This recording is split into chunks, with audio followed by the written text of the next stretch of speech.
তো এরকমই অনেক কমেন্ট এসেছে যে আমাদেরটা তো লম্বা তো ভালোই আছে, কিন্তু মোটার সময় দেখি গোড়াটা পাতলা হয়ে যাচ্ছে, আগাটা মোটা হয়ে যাচ্ছে। দেখুন এই যে কন্ডিশনটা, এটা কিন্তু একটা বড় খারাপ কন্ডিশন, যেটা হচ্ছে ছেলেদের মেন্টাল কন্ডিশন।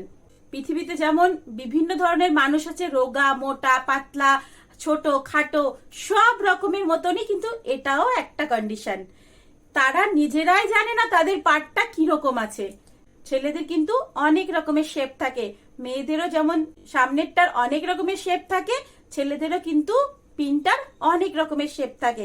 এই শেপটা কিন্তু একটা শেপ, মানে এটা তার এরকমই হয়েছে, এটা কিন্তু কোনো খারাপ কন্ডিশন না। কিন্তু তাদের মেন্টাল কন্ডিশন এত খারাপ হয়ে যায় যে আমাদেরটা এরকম কেন, আমাদের কোনো প্রবলেম না তো, ব্লাড ফ্লো প্রপার ভাবে যাচ্ছে তো, এখানে আবার আটকে যাচ্ছে না তো ব্লাডটা, না এখানে তাড়াতাড়ি গিয়ে আটকে যাচ্ছে। এই যে টেনশনটা, এটা তাদের মাথায় বারবার ঘুরতে থাকে।